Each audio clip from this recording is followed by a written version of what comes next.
नमस्कार, मी ज्ञानदा कदम. माझा कट्ट्याच्या नव्या पर्वात या संवाद सत्रात आपल्या सर्वांचं स्वागत.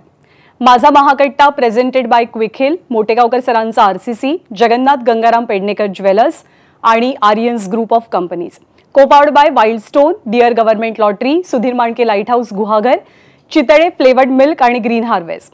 Partner Jeep Meridian, tea partner Sapat Parivar चहा, print partner Loksatta, digital partner ABP live. Majha कट्ट्याच्या संवाद सत्रात आपण गप्पा मारणार आहोत 3 बहिणींशी. कट्ट्यावरती आल्यात मुंडे सिस्टर्स, पंकजा मुंडे, प्रीतम मुंडे आणि यशश्री मुंडे. कोणत्याही बहिणींचं नातं ना अगदी खट्टा मिठा नातं असतं.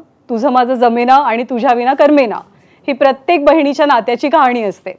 आयुष्यातली आपली पहिली मैत्रीण असते आपली बहीण.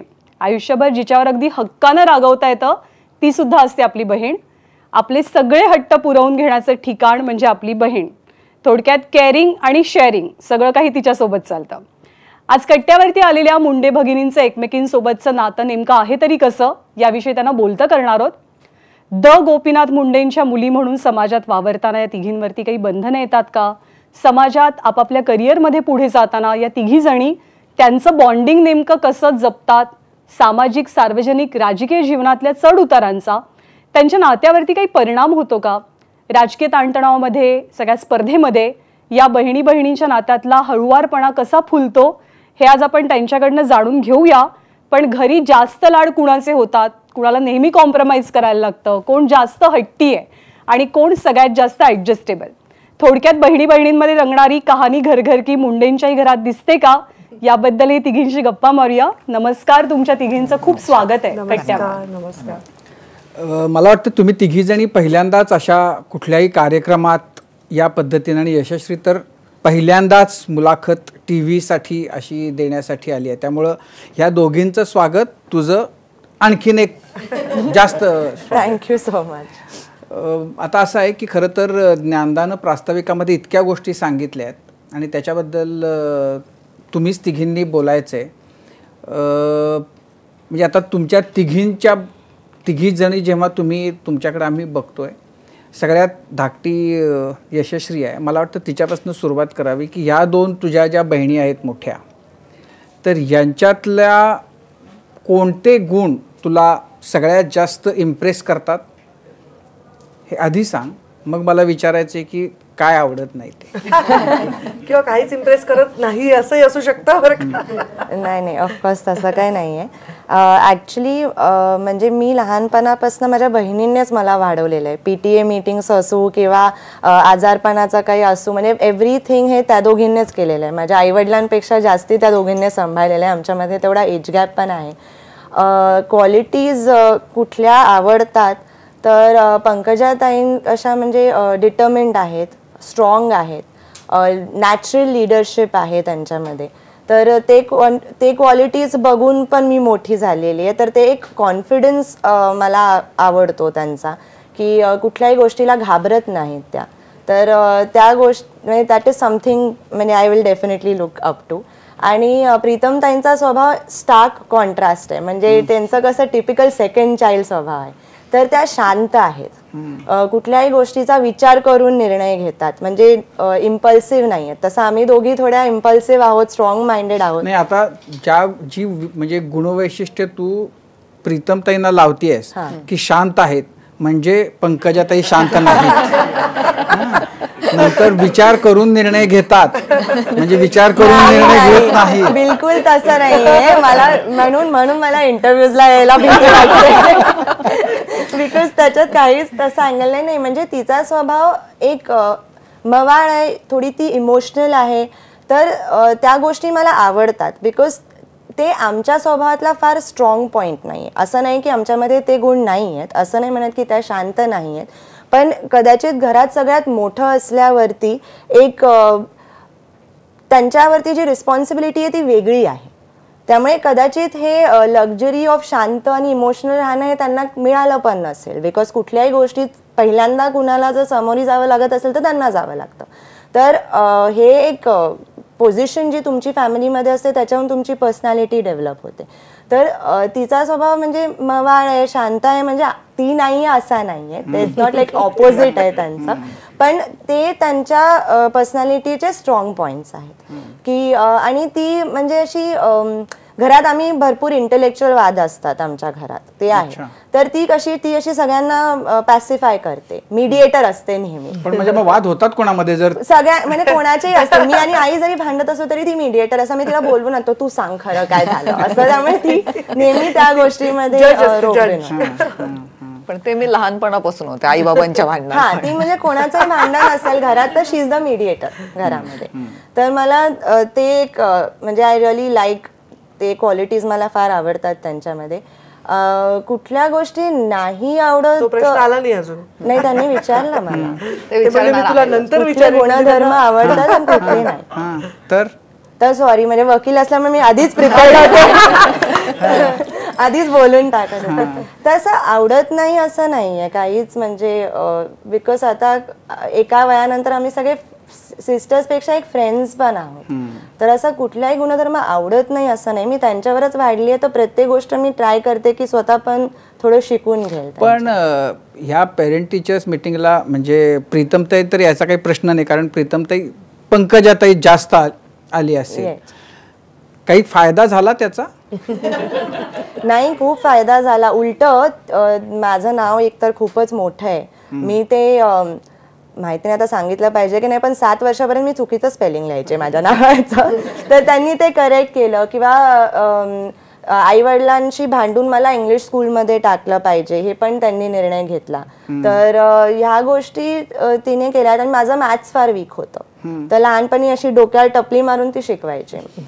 अच्छा, म्हणजे मॅथ्स चांगलं होतं, पंकजाताईचं मॅथ्स चांगलं होतं. माझं पण 10वीचा मॅथ्सचा अभ्यास तिनेच घेतला. त्यांनी घ्यायचं. अरे मला अल्जेब्रामध्ये 75 पैकी 74 मार्क आहे, मी खूप अभ्यासात हुशार होते.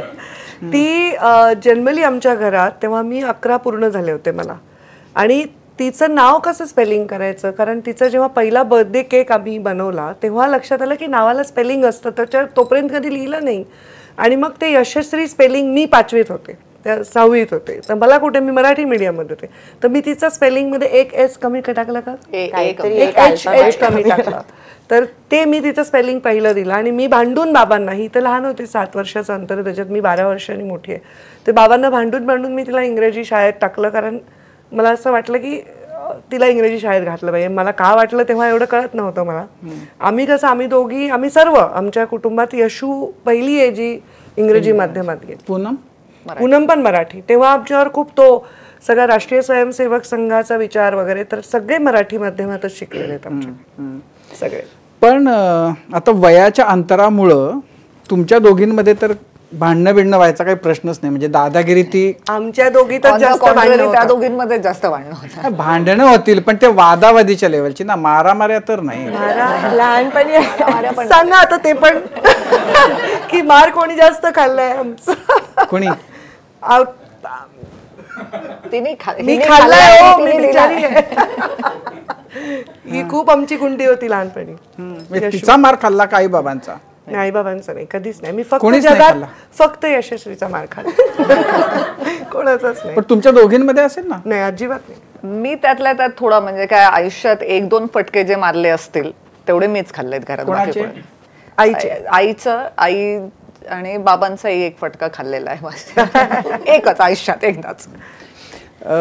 म्हणजे तुमच्या तिघींचं, त्यातले तुम्ही दोघी जणी तर राजकारणामध्ये आहात, या दोघींच्याकडे बघून आपणही ते करावं राजकारण वगैरे असं नाही वाटलं? नाही, म्हणजे राजकारण करण्याचं माहित नाही, म्हणजे आता लाईफचा एक पार्ट आहेच आहे, तर थोडं आम्ही इन्व्हॉल्ड असते काय होतंय घरात वगैरे, पण त्याच्या पलीकडे कधी असा विचार नाही केला की राजकारणात. बरं, आता एक बहीण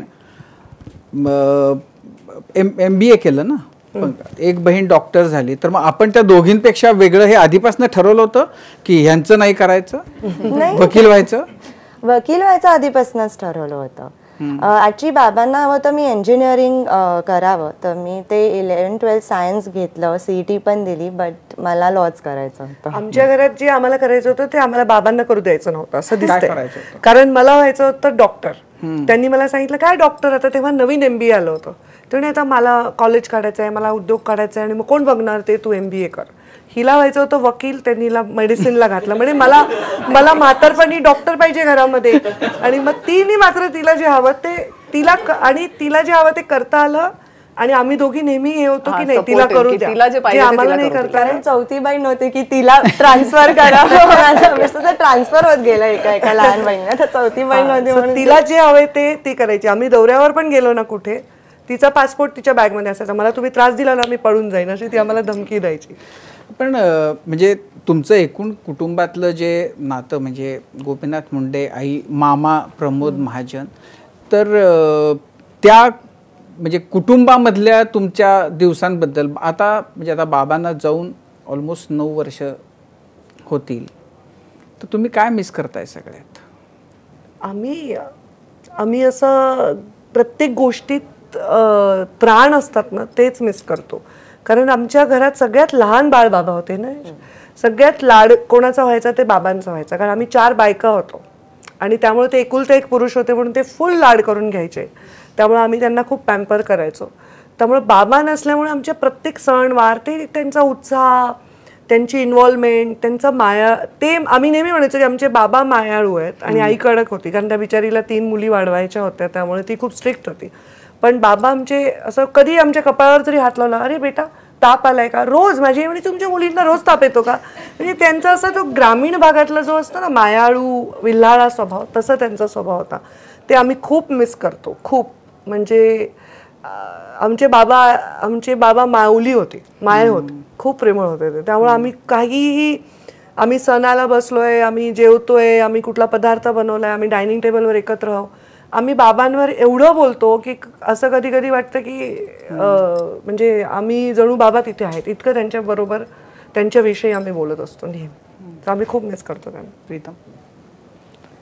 नक्कीच ती म्हणते तसं कुठल्याच गोष्टीमध्ये बाबांनंतर असं खूप इंटरेस्ट राहिला नाही. म्हणजे आताही पब्लिक लाईफमध्ये असल्यावर वाढदिवस काही ना काही पद्धतीने साजरे करणं वगैरे झालं, पण त्याच्यात खरंच जो जीव होता तो नाही. बाबा कितीही बिझी असले तरी आमचे तिघींचे वाढदिवस, आईचा वाढदिवस आणि त्यांचा लग्नाचा वाढदिवस, ह्या गोष्टी त्यांनी कधीच चुकवल्या नाही. किती बिझी असले तरी येणार. अगदी माझा तर फेब्रुवारीत वाढदिवस होता, जिल्हा परिषदच्या निवडणुकीचं मतदान होतं एके दिवशी, पण ते संपवून रात्री परत मुंबईला आले की मुलीचा वाढदिवस माझा मी मिस नाही करणार. तर ते एक जे सगळे कुटुंब एकत्र बांधून ठेवायचे आणि त्यांना येऊन मग बसणार, आमच्याशी बोलणार, कधीच आमचं वय किंवा आमची समज त्यांनी कधी काढली नाही की ह्यांना काय कळतं राजकारणातलं, ह्यांना बोललं नाही पाहिजे. सगळ्या चर्चेमध्ये नेहमी आमच्या मताला हो अगदी मोकळेपणाने. मी तर जवळपास त्यांच्यावर कामच केलं, त्यामुळे राजकीय गोष्टीत आम्ही खूप दोघं चर्चा करायचो. कधी कधी आम्ही डायनिंग टेबलवर राजकीय बोलायचो की आता हा विषय बंद करा बरं, सगळे हे लोक ओरडायचे की आता दुसरं बोला काहीतरी. पण त्यांचा स्वभाव होता काही विचारायचा स्वभाव होता, काही, आणि सगळ्यांनी ऐकायचं कंपल्सरी.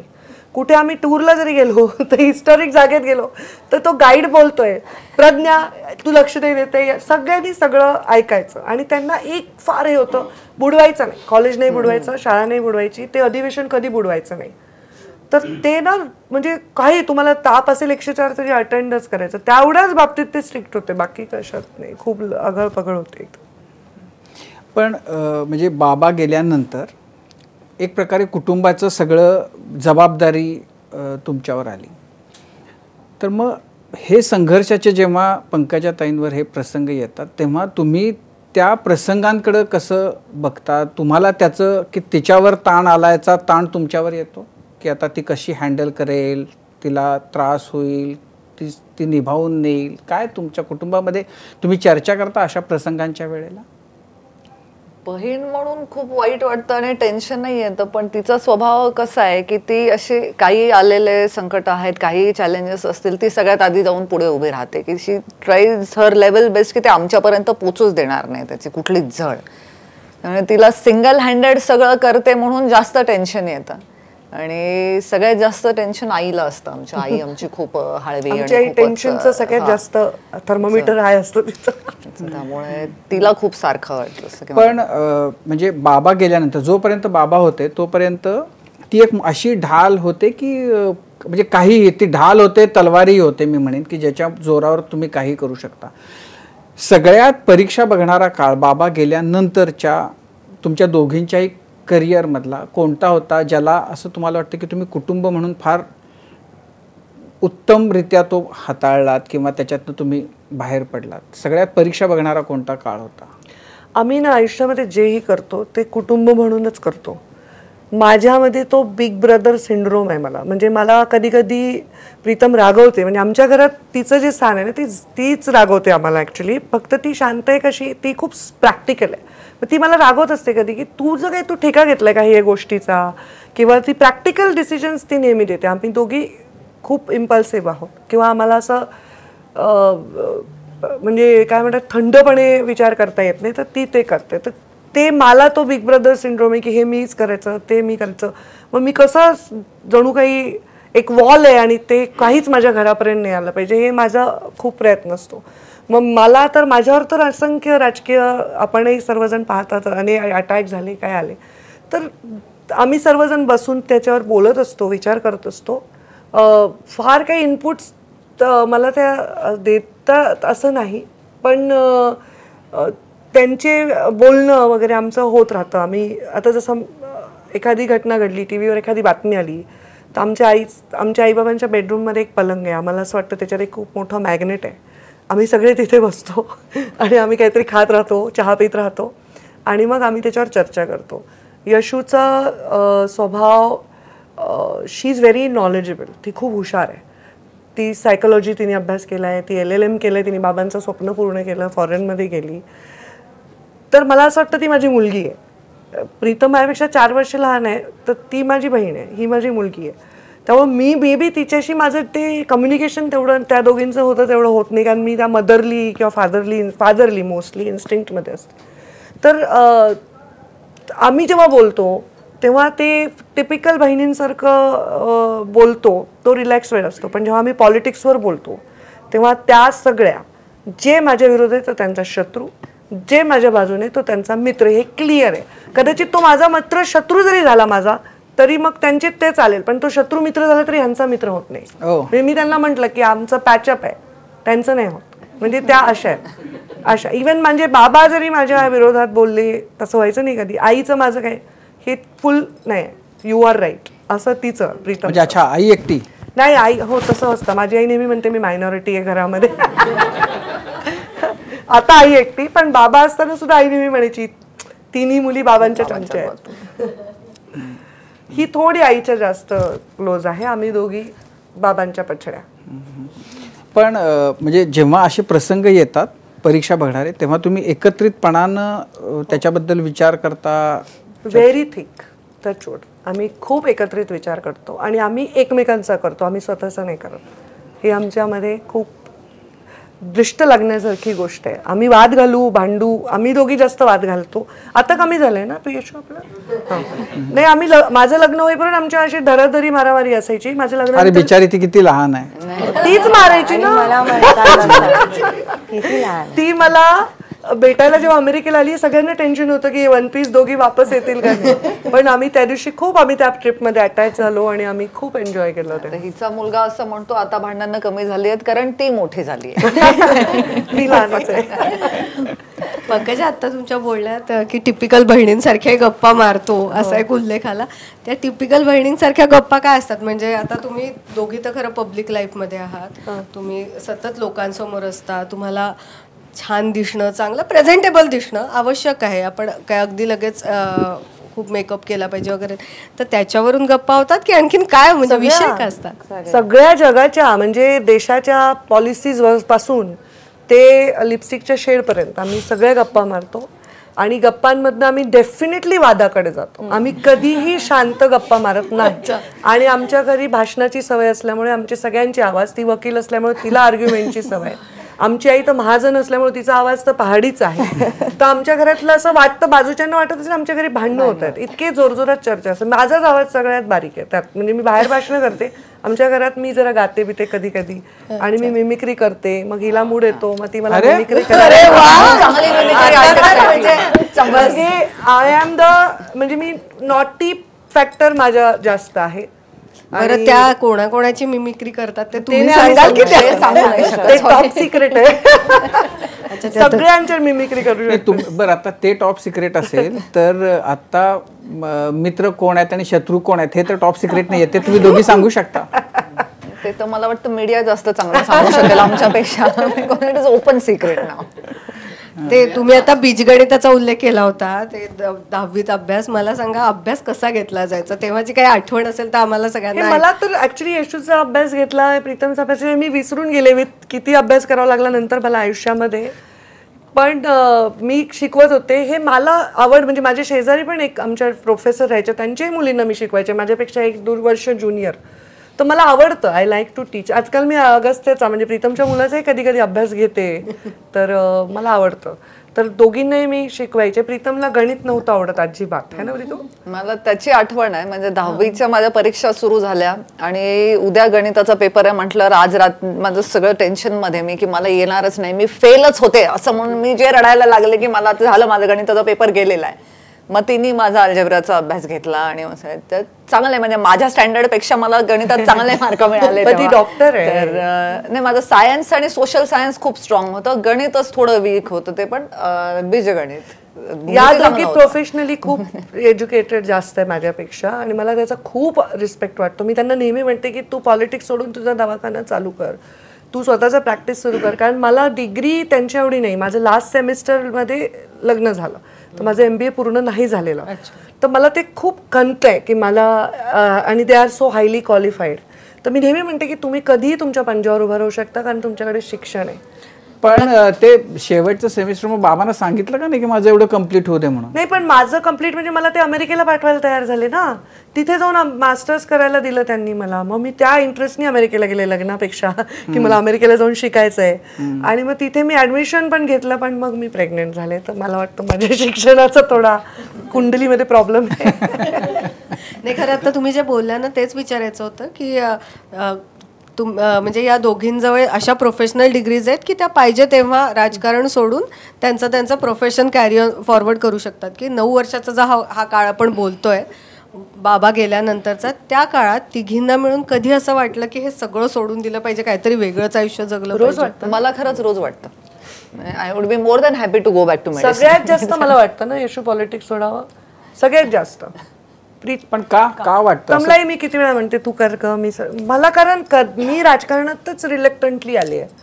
तेव्हा अशी एक परिस्थिती निर्माण झाली, बाबांनी माझं तिकीट डिक्लेअर केल्यावर मला सांगितलं. TV वर लाईन बघितली मी की पंकजा मुंडे आमदारकीचं तिकीट, तेव्हा मी बाबांना फोन केला. तर मी म्हणजे ते प्रोसेसमधनं गेलेच नाही की मला पॉलिटिक्समध्ये जायचं आहे. मी 1 जून 2014ला बाबांना सांगितलं होतं की माझं अवतार कार्य संपलं, तुम्ही डबल खासदार झालात. तेव्हा बाबा एकटे होते राजकारणात सुद्धा, कारण आमच्या जिल्ह्यात एकही भाजपचा आमदार नव्हता. भारतीय जनता पार्टीच्या राजकारणामध्ये त्या काळात एक संघर्ष चालू होता, राज्याच्या राजकारणात एक संघर्ष चालू होता. तेव्हा त्यांनी मला म्हटलं, बेटा मला तुझ्याशिवाय कोणी नाही. ते मी जे बोलायचो ते 2 मित्रांसारखे बोलायचो. तर मला म्हटले मला तुझी गरज आहे. ते खासदार झाले आणि मी त्यांना म्हटलं, मंत्री पण झाले. म्हटलं बाबा आता माझं अवतार कार्य संपलं, आता मला राजकारण करायचं नाही, तुम्ही दुसऱ्या कोणालाही आमदारकी द्या, असं मी त्यांना म्हटले 1 जून 2014ला. आणि 3 जूनला ते गेले. तर काळाने माझं लाईफ मी ठरवलंच नाही, माझं सगळं जीवन बाबांनी ठरवलं. म्हणजे जिवंत असतानाही त्यांनीच ठरवलं, मृत्यूनंतरही त्यांनीच ठरवलं असं म्हणायलाही I think both of them will agree. आत्ता मी कुठे पंकजा मुंडे झाली आहे, माझ्या पराभवानंतर माझा जन्म झाला असं माझं स्पष्ट मत आहे. पण हे जे आहे की हे सगळं सोडून द्यावयाची भावना कशामुळे येते?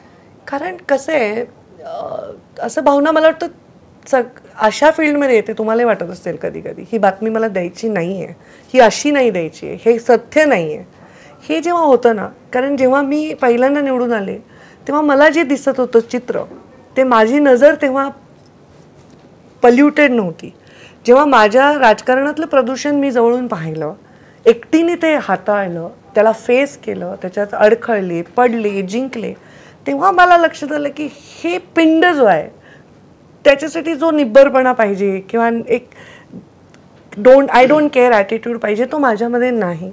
I cannot not care. मला जेव्हा मी मंत्री होते तेव्हा माझ्या एका IAS ऑफिसरवर चुकीच्या पद्धतीने अत्याचार आमदारांनी केला होता. तेव्हा माझ्यापुढे अशी सिच्युएशन आली की आमदारांची बाजू घ्यावी लागेल पॉलिटिकली, पण मी नाही घेतली. मी त्यांना नाराज केलं, मी त्या अधिकारी महिलेची बाजू घेत. तर जेव्हा माझ्या किंवा आमच्या तिघींमध्ये आमच्यामध्ये एक काय म्हणतात त्याला, तत्वनिष्ठ, हां म्हणजे तो फार हायफाय वर्ड झाला मला, तत्वनिष्ठ, हां मॉरल कंपस आमचा खूप स्ट्रॉंग आहे. तर आम्हाला ना चुकीच्या ठिकाणी कॉम्प्रोमाइज करता येत नाही.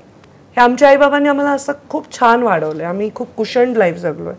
आणि आता हे बघते ना तसं वाटतं हे मला नाही पटत आहे आणि मग मी काय करू शकते, मी ते बदलू शकते एवढी क्षमता माझी राहिली नाही का, मग मी सोडू का असं वाटतं. पण दुसऱ्या मिनिटाला पुन्हा जिद्द निर्माण होते. हां, पण म्हणजे मग तोच आहे की मुद्दा, की अशा भावनेतनं नाही आपण हे केलं पाहिजे असं म्हणून नव्या ऊर्जेनं, नव्या ताकदीनं असं काय आहे की जे ते बळ देतं ते करण्यासाठी, कशामुळं ते करावं असं वाटतं? मग मे बी जीवित राहण्यासाठी, जीवित म्हणजे जेवणं खाणं, जिवंत श्वास घेण्यासाठी नाही, ॲज अ पर्पज. मला माझ्या जीवनाचा काही पर्पज असेल, ज्या घटना माझ्या आयुष्यात घडल्या, आम्ही एकत्र आहोत त्याचं काही पर्पज असेल तर ते पर्पज मला ऊर्जा देतं. मला वाटतं मी नाही तर कोण करेल, ठीक आहे मी फेल होईन पण मी फेलियर म्हणून पण लक्षात राहीन. परवा असंच झालं, आमचे कार्यकर्ते खूप नाराज होत होते की सारखं लोक असे करतात, निवडणुका सगळ्या आर्थिक गोष्टींवरच चालल्या की काय. तर म्हटलं ठीक आहे, झाशीची राणीची लढाई कशी होती, झाशी जिंकली नाही पण राणी जिंकली, आपण असे म्हणून इतिहासात लक्षात ठेवू. तर मी नेहमी असा विचार करते की मला लोक लक्षात कशामुळे ठेवतील. तुमच्या ABP कट्टावर मी पहिल्या इंटरव्ह्यूत सांगितलं होतं की लोक मला लक्षात ठेवतील माझ्या कामामुळे. तर त्याच्यासाठी एक ऊर्जा मिळते. आणि शेवटी परिवाराची जबाबदारी आहे. ह्या दोघी इंडिपेंडंट आहे, डिग्री आहे, यशू सगळ्यात जास्त घरामध्ये कमावते म्हणजे we can really depend on her as a old. हे माझा सगळं ठीक आहे पण तरी मला वाटतं मी त्यांची प्रोटेक्शन वॉल आहे. आणि मी जर ढासळले तर हे थांबत नाही, हे येत राहतं, आणखी आत शिरत राहतं. हे सगळं माझ्या समाजासाठी, म्हणजे जात नाही, जो मला मानतो अजूनही त्यासाठी मला वॉल वाटते मी स्वतः एक. मग त्यांच्या प्रोटेक्शनसाठी आपण लढलंच पाहिजेची भावना हो वाटतं. निश्चितच ती म्हणते तसं एक सेन्स ऑफ रिस्पॉन्सिबिलिटी आहे की जबाबदारी आहे. आपल्या आयुष्यात काहीही प्रसंग आले तरी ते आयुष्य फक्त आपल्या एकट्यापुरतं मर्यादित नाही, अनेक लोक बघतात आपल्याकडे. ह्या भावनेतून कदाचित ते सोडणं शक्य नाही होत. पण असं होतं की म्हणजे आपली जबाबदारी आपण पंकजाताईवर टाकली की आपला भार थोडा हलका झाला. हो निश्चित, म्हणजे मी तर तसं करते ऑनेस्टली. मी ते म्हणते मला खूप माझं आयुष्य सोपं आहे.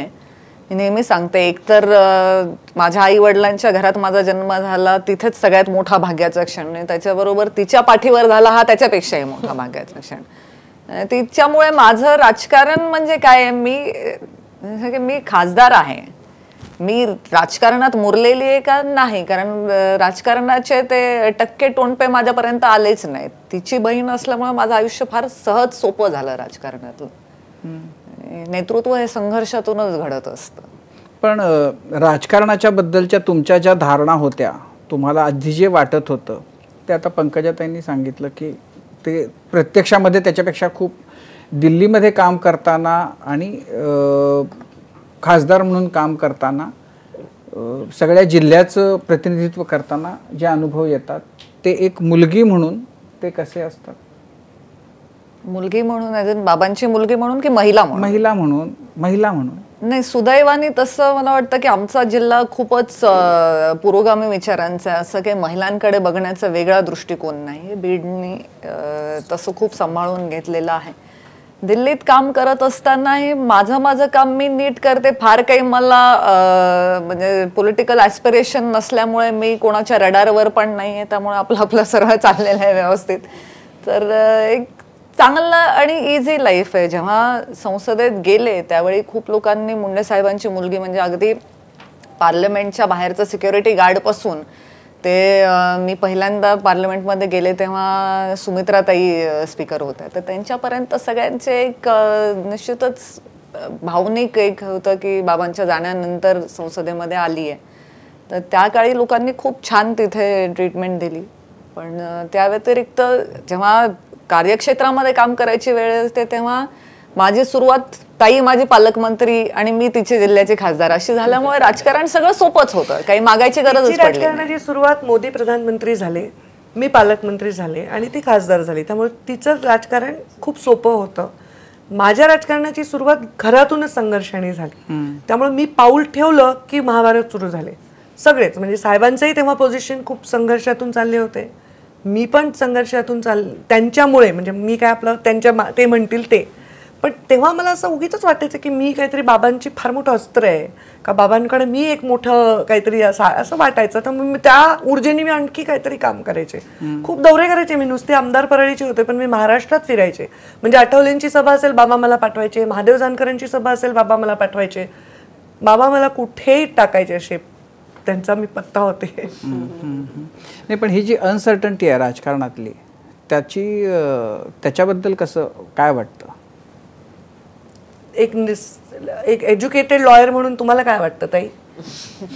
नाही, म्हणजे मी राजकारणाच्या अनसर्टनिटी विषयी काय बोल, पण नाही, हे ॲक्च्युली एक चांगला फॅक्टर आहे. जेव्हा मी कम्पेअर करते आता माझं लाईफ त्यांच्या लाईफशी, पूर्णतः मायनस नाही करतायत स्वतःला. एक जर तुमचं फॅमिलीज तशी असेल दोन्ही साईडून, तर मायनस नाही करतायत तुम्हाला स्वतःला राजकारणातून.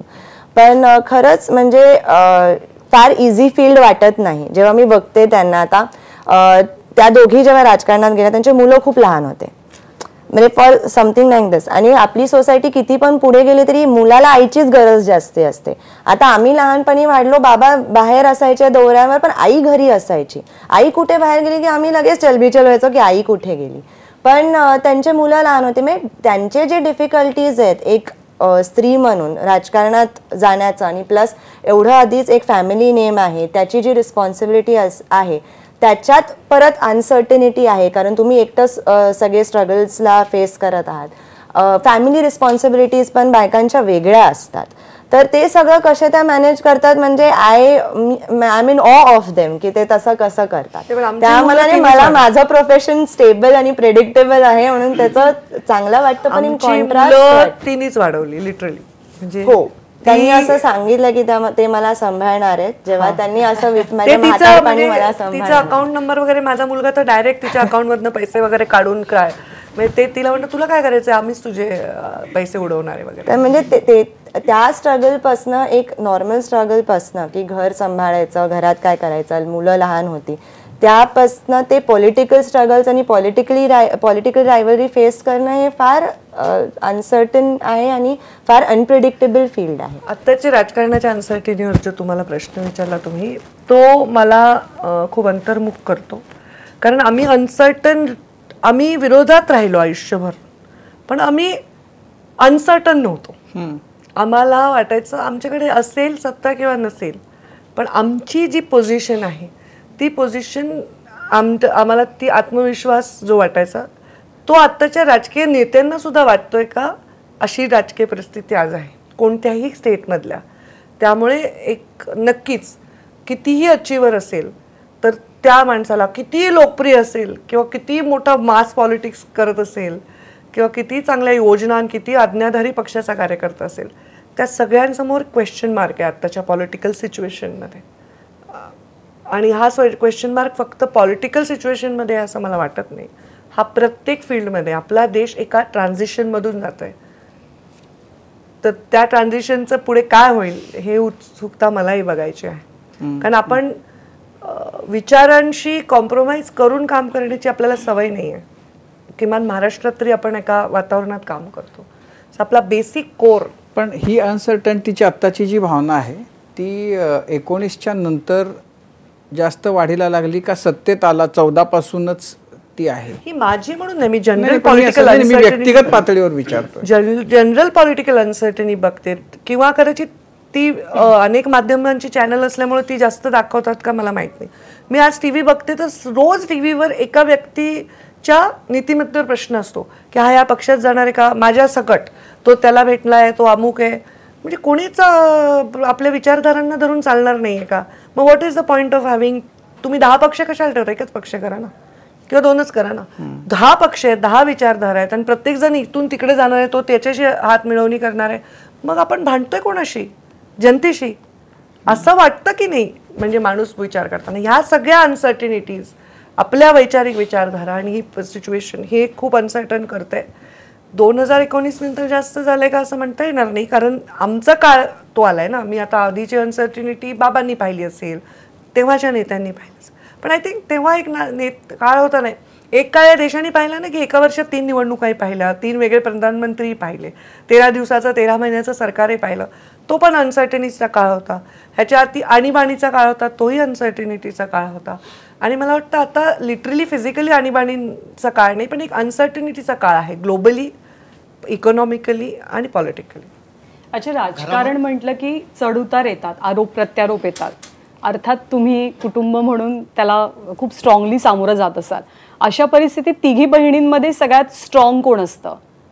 कोणाचे ॲडवाईस घेतले जातात? कोण त्याच्यातनं छान मार्ग काढायला शिकवतं? मीच, कारण आरोपही माझ्यावरच होतात, प्रत्यारोपही मीच करते, त्यामुळे मीच करते ते. त्या लोक माझ्याशी, मी म्हटलं ते आम्ही सगळे वेगवेगळे दिसतो, बोलतो, राहतो, पण आमचं बेसिक कोर वैचारिक सारखं आहे. आमचे बेसिक विचार कधी एकमेकांपेक्षा तफावत नाही आहे. त्यामुळं जेव्हा मी काही बोलते ना एखाद्या विचारांवर, मे बी मला कपड्याच्या रंगावर आमची असहमती होणार नाही, वेकेशनला कुठे जायचं ह्याच्यावर आमची असहमती होईल, पण जेव्हा बेसिक विचार की हे चूक आहे, हे अनैतिक आहे, हे अयोग्य आहे, हे आपल्याला पटत नाही आहे, ह्याच्यापासून आपण दूर राहायचं, त्याच्यावर आमची नेहमी सहमती होते. अच्छा, बहीण आहे ना, आपण खूप गृहीत धरतो आपल्या बहिणीला आपल्या आयुष्यामध्ये, तर ते कळतं ते जेव्हा तिचं लग्न होतं, ती सासरी जाते. तर आता खरं तर तुम्ही दोघी आणि तू या दोघींच्या बाबतीत सांगू शकशील की ती फेज कशी होती लाईफमधली? ऍक्च्युली सांगायला गेलं तर कोणीच जास्त लांब गेलं नाही. म्हणजे मी थोडीशी जाऊन आले. रडलं कोण? कोण कोणाच्या लग्नात जास्त रडलं?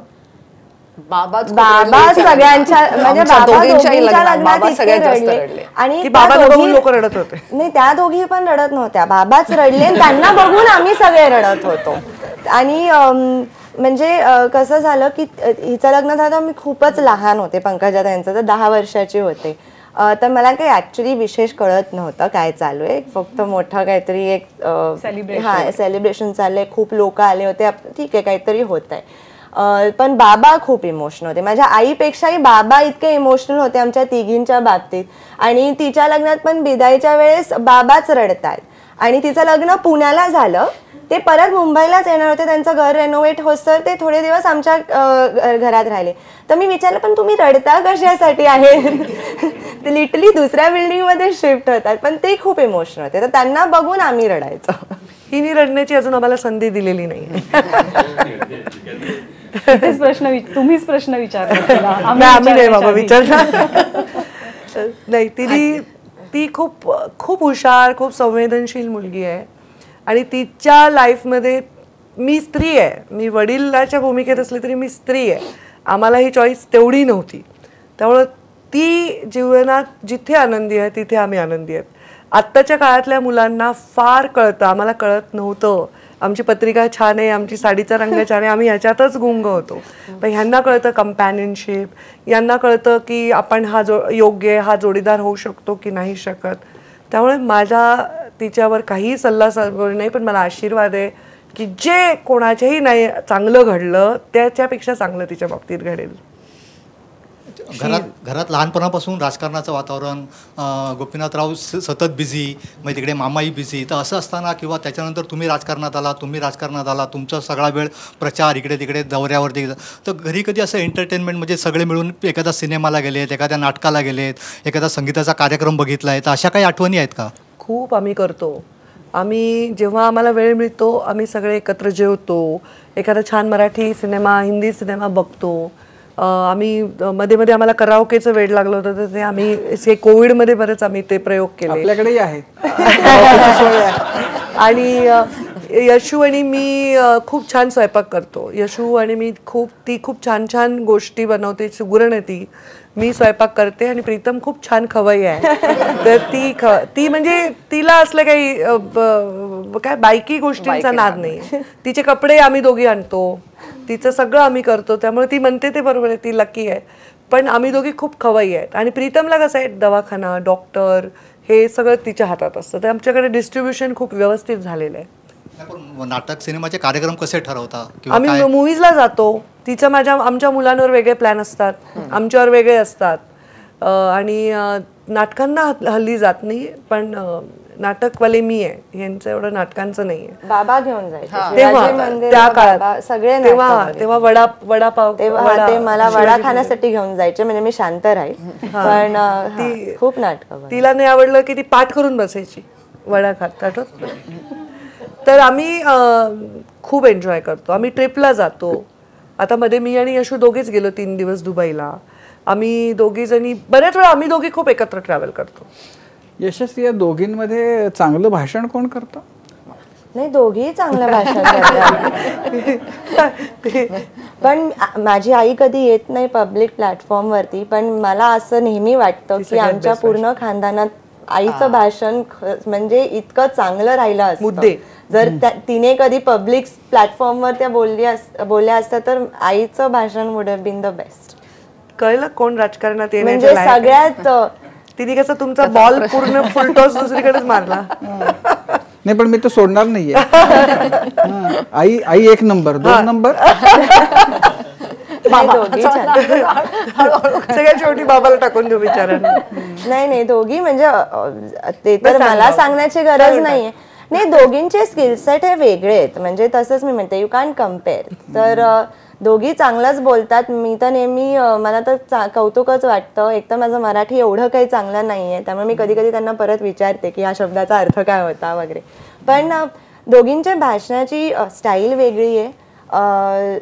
म्हणजे प्रीतमताईंचं कसं नीट रिसर्च केलेलं काहीतरी मुद्देसूर भाषण असतं. पंकजाताई इमोशन्सने बोलतात, त्यामुळे क्राऊडशी कनेक्ट करणं एक वेगळं असतं. क्राऊड एंगेज्ड असतं त्यांच्या भाषणाशी, त्यामुळे ते वन साइडेड भाषण नाही म्हणता येणार. इट्स अ कॉन्व्हर्सेशन क्राऊड बरोबर. तर त्यांचं स्किल सेट वेगळं आहे, जे बाबा पण करायचे, म्हणजे बोलायचे असं क्राऊडमध्ये जे बसले. तर पण जेव्हा आपल्यापेक्षा 10 वर्षांनीच मोठी असलेली आपली बहीण की अशा समोर म्हातारे कोतारे माणसं हजारोच्या संख्येनं असतात आणि मी तुमची आई आहे असं भाषण करत असते, तेव्हा काय वाटतं? तेव्हा एबीपी मला न्यूज देतो. आहेच आहेत ना. असं कसं, आई म्हणजे वयाचं अंतर नसून ते जसं पूर्ण समाजाला सांभाळतात त्याच्यामुळे घेऊन टाका राजकारणात. ते आता मी लॉन्चच करते. अच्छा, अगस्त्य इकडे प्रीतमताईंचा मुलगा, आणि तो इतका शांत बसलाय, म्हणजे तुम्ही त्याला मारून मुटकून आणि दम देऊन आणलाय का काय? आमच्यात कोणात हिंमत नाहीये ती. तो माझा लाडका आहे एकदम. तुला बोलायचंय? तुलाच पूर्ण संधी आहे यांना प्रश्न विचारायची. आता या तिघींपैकी कोणाला प्रश्न विचारायचा असेल तर तू कोणाला विचार? की माझ्या मनात नाही आहे काही विचारायला, पण आईला काय विचारायचंय? आई रागावते का कधी? आई तुला कधी फटका दिलाय का? आई कधी मारत नाही, पण ती राग होते. मावशी नाही, दोघही नाही. बेस्ट फ्रेंड कोणती मावशी आहे? आणि बेस्ट फ्रेंड कोणती मावशी आहे? यशू मावशी. तो मला मा म्हणतो, मावशी म्हणतो. तो मला मावशी समजतच नाही. त्यांनी 3 वर्ष आधी मला प्रश्न विचारला की तू मोठी बनून काय म्हणजे काय बनायचंय. म्हणलं माझं झालंय, मी मोठी झालेली आहे. तो काय म्हणतो? मग दीदी मानतो. त्याला काय वाटतं? नाही, त्याला काही पाहिजे असतं तर तो मला माऊ म्हणतो, यशू माऊ. आणि त्याला काही नसतं तर नावानेच यशू. पण नाव आहेत घरात आमचे, विचित्र नाव आहेत. त्याच्यावर एपिसोड लागेल. मी जगत मा आहे, मला सगळे भाचे मा म्हणतात. अच्छा, पण ते कुठून आलं? मा कुठून आलं? पूनम माझ्या. तिला इच्छा होती तिच्या मुलाला मी त्याच्या मुलांनी मला मा म्हणावं. तिच्या डोक्यात काय होतं, तर त्यामुळे ते सगळेच मला मा म्हणतात. तू सांग, तुला सगळ्यात जास्त भीती कोणाची वाटते? सगळ्यात जास्त भीती कोणाची वाटते? पप्पाची. तुझा चेस प्लेअर कोण? तू क्वेश्चन काहीतरी तुझ्या डोक्यात सुरू आहे बहुतेक, काय विचारायचं? विचार. तू विचार, बिनधास्त विचार. नाही, काही क्वेश्चन नाही येत. काय आम्हाला सूचना, सल्ला, सजेशन नको? मे बी त्याला प्रश्न विचारा तुम्ही, तर तो उत्तर देईल. तो त्या तयारीने आलाय. मी विचारला तुला आमच्या तिघींपैकी कुणाशी जास्ती भीती वाटते सगळ्यात? आई जास्त ओरडते, so technically but you never shout at me, but I feel like if I do something wrong you'd go like very ballistic. What about me? My school is no sweet. बघितलं? माझं त्याचं छान जमतं. You never shout at me but I feel if I do. Agastya पण या तिघी तू असं काही सांगतात का, आमच्या लहानपणी आम्ही असं करायचो तुम्ही असं करू नका वगैरे, असं काही आहे का की सारखं सांगतात?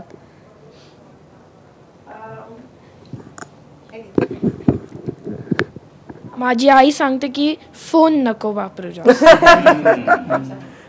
सगळ्या आयांचं सेम आहे. त्याची कंप्लेन असते, पण बेसिकली तो मला नेहमी म्हणतो की माझ्या सगळ्या फ्रेंड्सच्या आया पण वर्किंग मदर आहेत, पण त्या सकाळी जातात ऑफिसला आणि त्या रात्री घरी येतात ना, तू एकदा गेली की तू 8-8, 10-10 दिवस परत येत नाही. त्याची ती तक्रार आहे की माझी आई घरी परत येत नाही कामावरून. त्यांचा प्रश्न. राजकारणातल्या वादावरती आता विषय झाला की अनेक तुम्हाला संकट झेलावी लागली, तर जेव्हा धनंजय मुंडेंबाबत तुमचे वाद झाले तेव्हा बहिणींचं रिएक्शन काय होतं आणि तुम्ही त्याच्याकडे कसं बघितलं? मी सांगितलं जो मला त्रास देतो त्याला त्या माफ करत नाही, मी करते. हेच रिॲक्शन आहे. बघा, विचारा.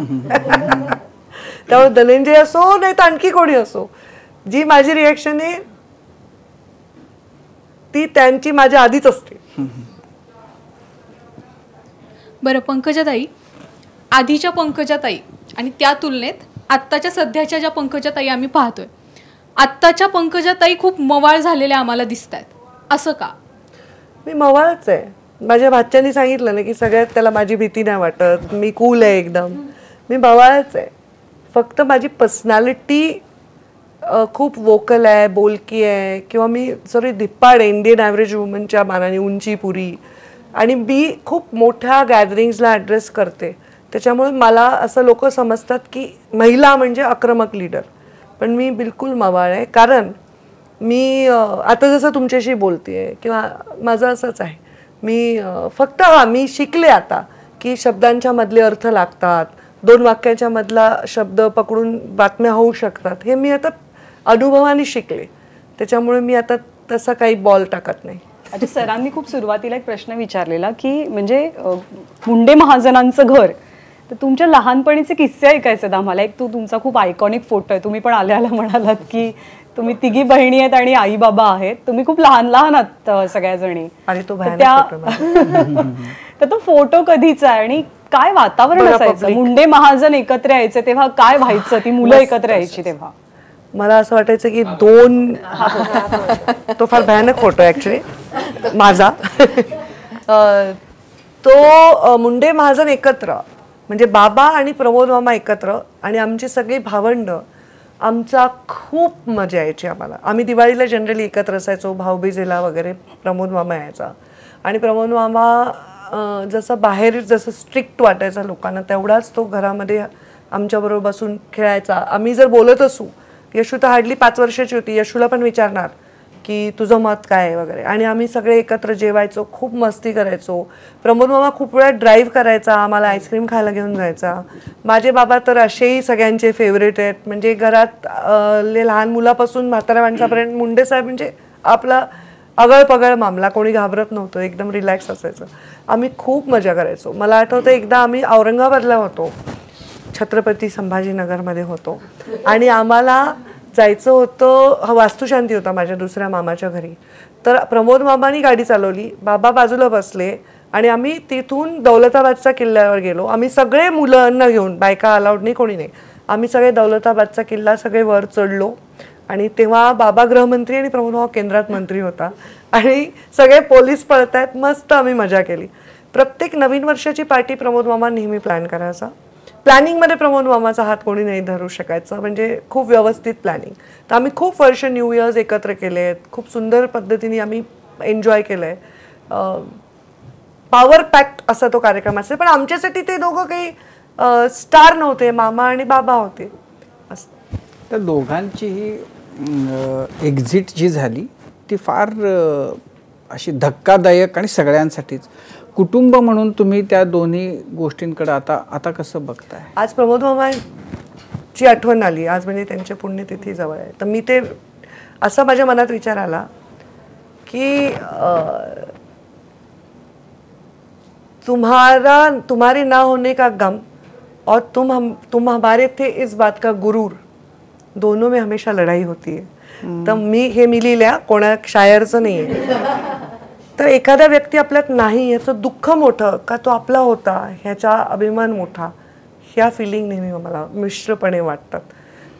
मला असं वाटतं की त्यांच्या जाण्याने झालेला लॉस का ते आमच्या जीवनात होते तो अनुभव, ह्याचं कंपॅरिझन नाही करता येणार. पण यशस्वीला आठवतो प्रमोद मामा? हो, म्हणजे मामाचं मला एक आठवतं की कधी पण म्हणजे मी ॲक्च्युली सॅटर्डे संडेला पूनमताईच्याच घरी असायचे लहानपणी. म्हणजे मी तिच्याशी जास्ती क्लोज होते माझ्या बहिणींपेक्षा, म्हणजे अजूनही आम्ही फार फ्रेंडली आहोत. तर मामाचं एक असं नेहमी काहीतरी पुस्तकं वाचायचं. तर मला एक आठवतं त्यांनी मला ते दिलं होतं लहानपणी, I think 7-8 years old, brief history of time असं स्टीफन हॉकिंगचं बुक आहे. तर तो म्हणजे वाचायचा आणि मामाबरोबर डिस्कशन करायचं. मग आम्ही टाईम मशीन काय असते ह्याचे मला ते लहानपणीपासून आवडतात अशा गोष्टी.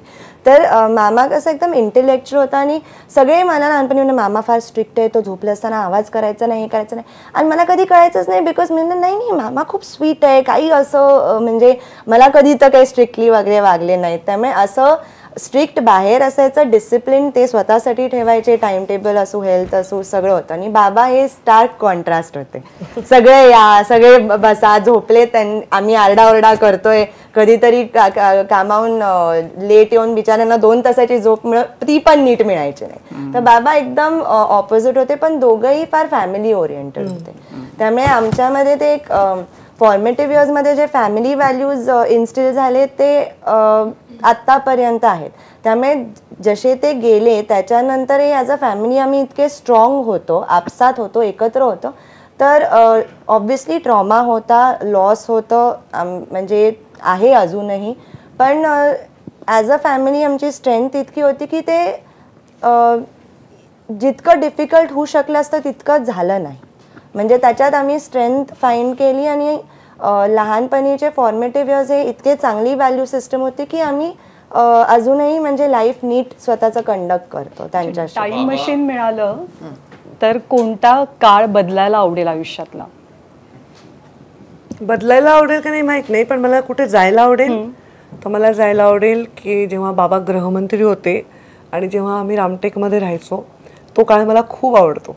तो सरकार होतं म्हणून किंवा आम्ही गव्हर्नमेंटच्या बंगल्यात होतो म्हणून नाही, तो असा काळ होता की आम्ही मुंबईत राहायचो. त्यामुळे बाबा रात्री घरी यायचे, आम्ही सगळे डायनिंग टेबलवर एकत्र जेवायचो आणि सगळा गोतावळा एकत्र असायचा, सगळे कझिन्स एकत्र असायचे. म्हणजे मुंडे महाजन फॅमिली, म्हणजे अगदी धनंजयपासून ते अगदी यशस्वीपर्यंत ही सगळ्यात धाकटी आमच्या घरातली.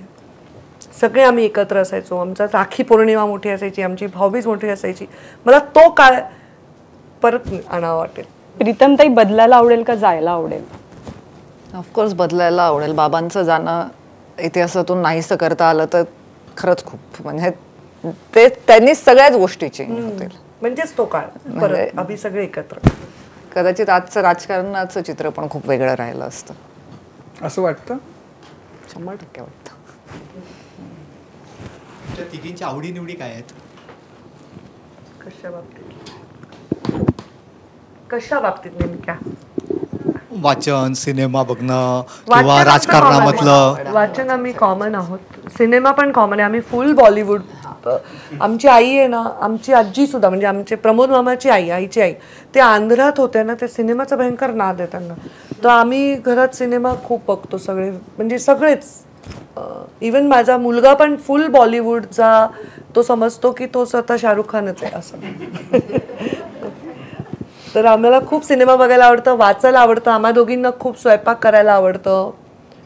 प्रीतमताईंना काय करायला आवडतं? वाचन आणि पिक्चर. ती बॉलिवूडची PhD आहे. तुम्ही कोणत्याही पिक्चरचं काही माहिती विचारा, कोणती फ्लॉप झालेली एखादी सिनेमा नटी, तिला सगळे नावं माहित असतात. आता नाही, ऑफ लेट नाही, आता थोडं अपडेट. बऱ्याच जणांचे बायोपिक निघतात. फॅमिलीवरती आवडेल तुम्हाला सिनेमा बघायला, किंवा तुम्हाला काय म्हणतात तयार करायला आवडेल का सिनेमा?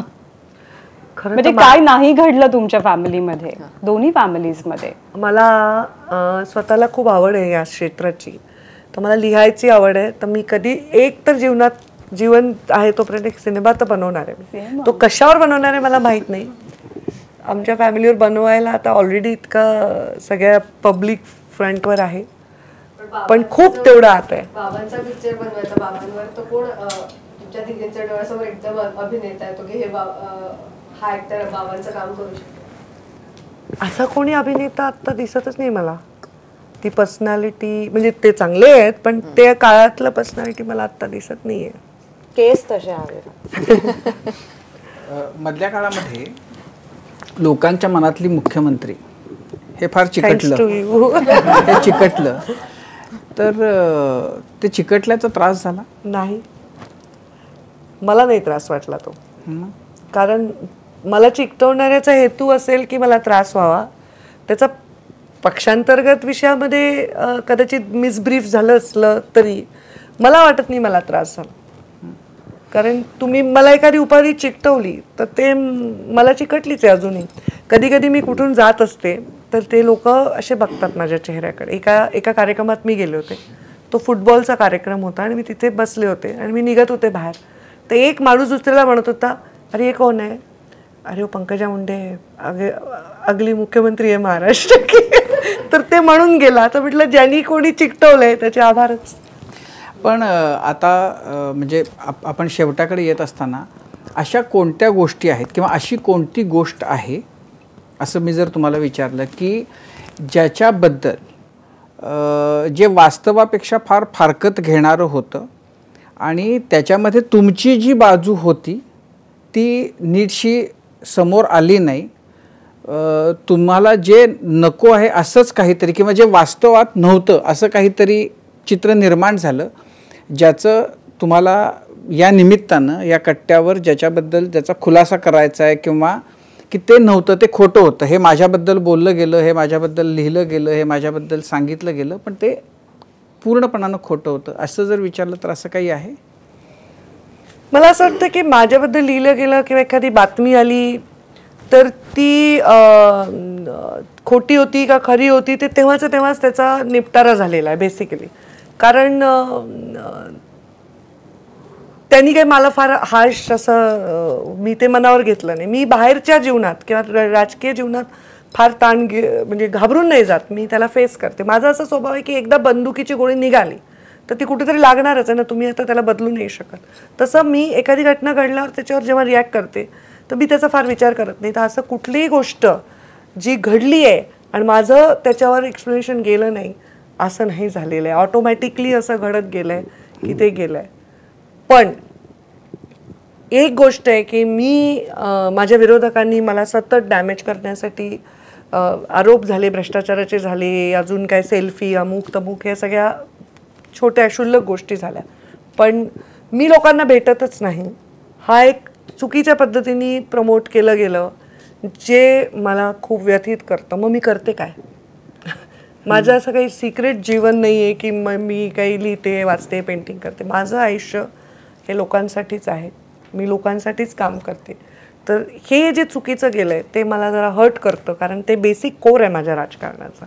तर मी लोकांना भेटत नाही किंवा उपलब्ध नाही, ही जे माझ्याविषयी चुकीचा प्रचार झाला तो मला दुरुस्त करावा असा वाटतो की असं नाही.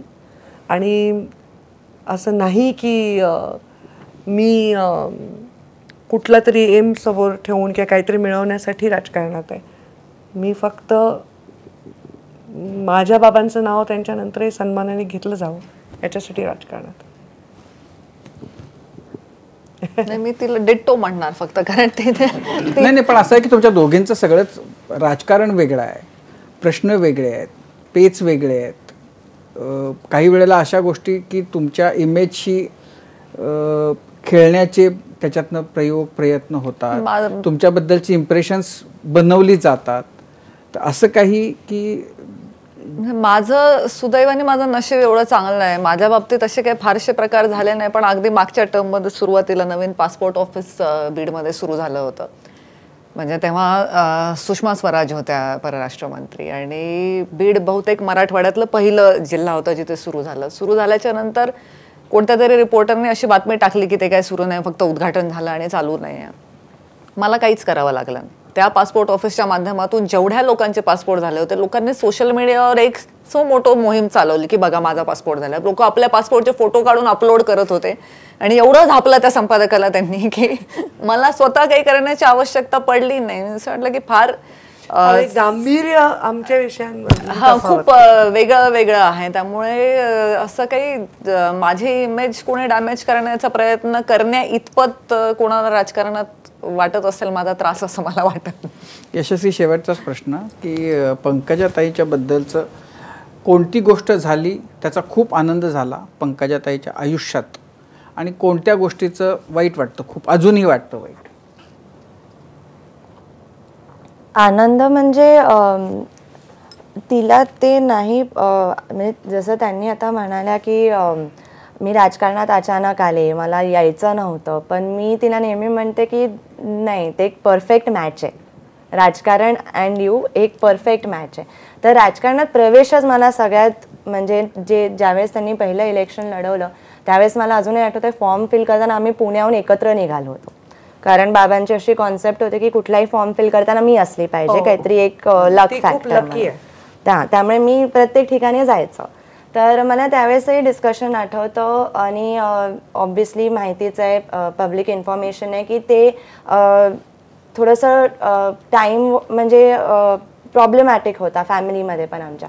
पण I think that is the best moment in her life की she entered politics. Maybe circumstances नव्हते एवढे चांगले, पण ते मोमेंट मला I am proud of that moment की शी एंटर्ड पॉलिटिक्स. आणि वाईट ह्या गोष्टीचं मला वाटतं, not just as a sister पण एक just as a woman also मला वाईट वाटतं की एखादी बाई जर लिडरशिप क्वालिटी शो करते किंवा एक कॉन्फिडन्स शो करते, ह्याचं मिसइंटरप्रिटेशन हे नेहमी इगो किंवा ती स्टेबल नाही आहे किंवा ते चिडून बोलतात, ह्याच्यात एक असेसमेंट नेहमी चुकीचं जातं. स्ट्रेंथ आणि लिडरशिप एका बाईमध्ये वेगळ्या वेने परसिव्ह करतं सोसायटी आणि ते सेम कॅरेक्टरिस्टिक एका मेलमध्ये वेगळ्या वेने परसिव्ह करतं. सेम कॅरेक्टरिस्टिक एका मेलमध्ये सोसायटी म्हणते अरे वा बघा किती म्हणजे स्टाईलने रूम एंटर करतात, अरे बघा 2-4 ऑर्डर सोडले, लोक इम्प्रेस होतात. पण ते सेम क्वालिटीज एका बाईमध्ये असते तर त्याचं मिसट्रान्सलेशन होतं कुठेतरी, लोकांना ते कळत नाही. त्याच्याविषयी मला ॲज अ म्हणजे normal person watching her, not being related to her, पण त्याच्याविषयी पण मला थोडंसं वाईट वाटतं की कुठेतरी चांगले ट्रेट्स हे मिसअंडरस्टँड केले जातात. या दोघींच्या बाबतीमध्ये पुढं त्यांचं पंकजाताईंनी काय व्हावं, प्रीतमताईंनी काय व्हावं, त्यांच्याबद्दलच्या तुझ्या इच्छा काय आहेत? मला असं पॉलिटिकली फार मी काही मला विशेष कळतं असं नाही आहे, पण ऑब्व्हियसली कुठल्याही प्रोफेशनमध्ये तुम्ही डिझर्विंग असाल आणि तुम्ही हार्डवर्किंग असाल आणि तुमच्यामध्ये ते जर ॲक्युमेन असेल आणि सगळंच केपेबिलिटीज असतील तर प्रोफेशनली त्याचे रिवॉर्ड्स तुम्हाला मिळायला पाहिजेत. हे मी एक न्यूट्रल पॉईंट ऑफ व्ह्यूने बघते. तर त्यांच्या प्रोफेशनमध्ये जे त्यांना रिवॉर्ड्स मिळायला पाहिजेत ते मिळावे. ठीक आहे. ते इलस्ट्रेशन व्यवस्थित. वकील ताई, बाबा आहेत असं समजूया, त्यांना काय सांगायचं तुम्हाला तिघी नाही? मी तर तो अटेम्प्ट केलाच नाही आहे. बऱ्याच कार्यक्रमात मला असं सांगितलं साहेबांना बोला फोन करून किंवा बोला, आणि बाबा आहेत असं समजूच नाही शकत मी, कारण सगळ्यात जास्त माझा लोड कमी होईल जर बाबा असतील तर त्यामुळे ते आता मी समजून इमॅजिन करून नाही बोलू शकणार. ते नाहीत आणि हे सगळं माझी जबाबदारी असं मला वाटतं. कदाचित मी त्याला लायक आहे नाही आहे, पण मला असं वाटतं हे कुटुंबही माझी जबाबदारी आहे, हा समाजही माझी जबाबदारी आहे आणि बाबांची राहिलेले अर्धवट स्वप्नही माझी जबाबदारी आहे. त्यामुळे बाबा नाहीत किंवा आहे त्याच्यामध्ये ते नाहीत हेच सत्य आहे. जनरली आपल्या समाजात असं असतं ना की अरे मुलगा नाही, म्हणजे खूप कॉमनली आता ते बदललं आहे, ऑफकोर्स आता ते बदललं आहे, पण तो काळ होता आहे की तेव्हा तो प्रश्न विचारला जायचा आणि राजकीय वारसदार म्हणून तर कायम जनरली मुलाला पाहिलं जायचं.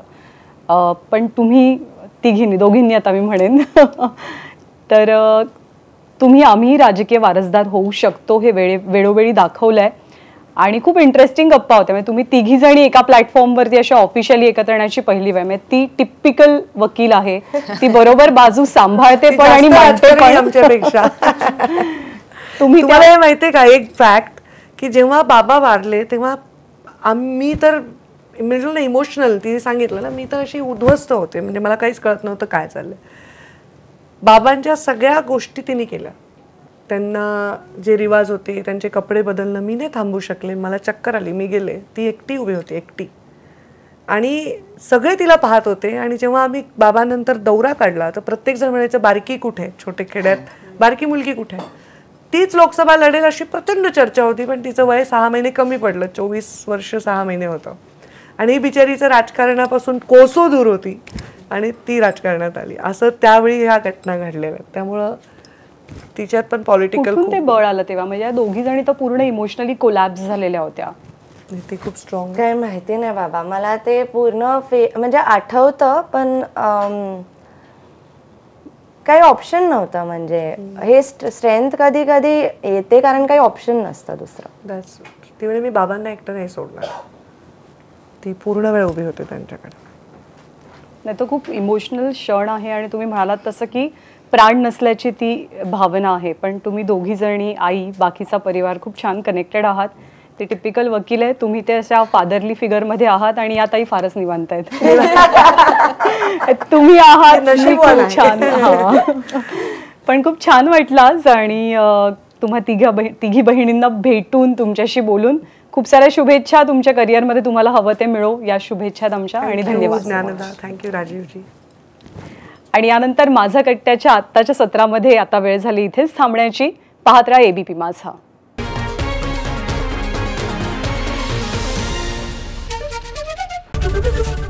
ABP माझा, उघडा डोळे बघा नीट.